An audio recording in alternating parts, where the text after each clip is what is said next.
Tell us about your Disney years and how that led you to Over the Moon.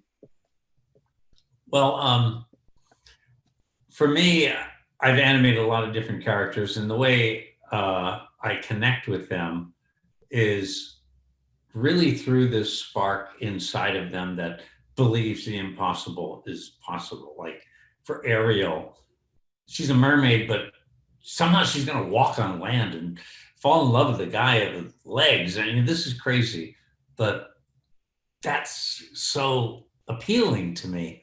When I read Audrey Wells' beautiful script, uh, and Fei Fei is the vehicle for all of the viewers to go on this journey.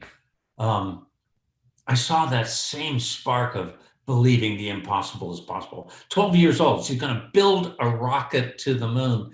Walt Disney always talked about the plausible impossible, that there's got to be something that makes you believe it could happen.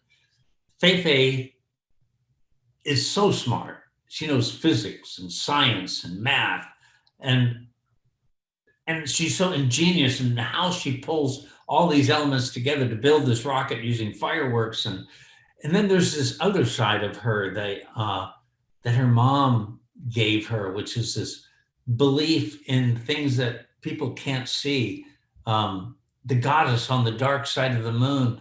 This was so much fun to be able to bring that kind of a character to life. These are the characters I loved animating in the past.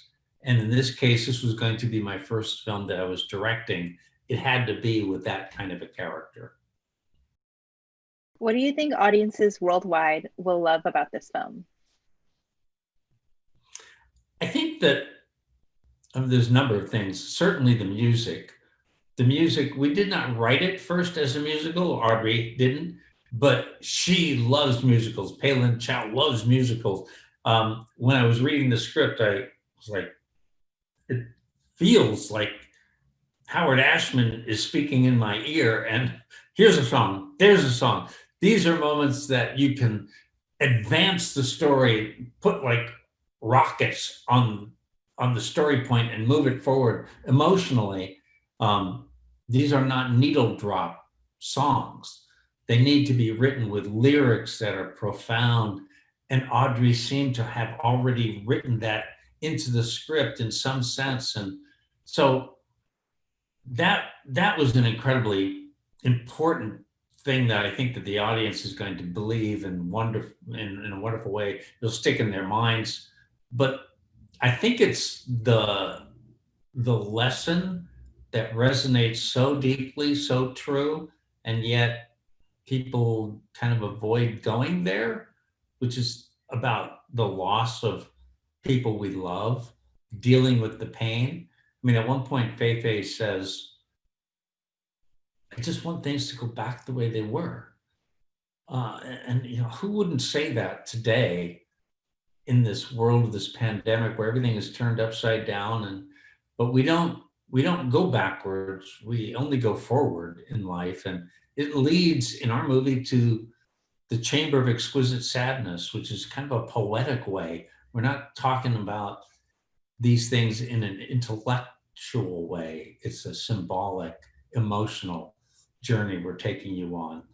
And Fei Fei has to confront her biggest sorrow of losing her mom, but it's a chamber of exquisite sadness because at the other end, you discover joy and love. And that's the message that I want people to have.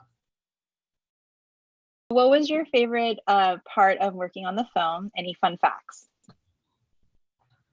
I think probably my favorite part was going to China and discovering what it was like to be Chinese, to sit in a family's home at the round table with the grandparents and the aunts and uncles and kids. And that I hung on to that all the way through because I knew this was going to be the bookend for us. It was the love of food.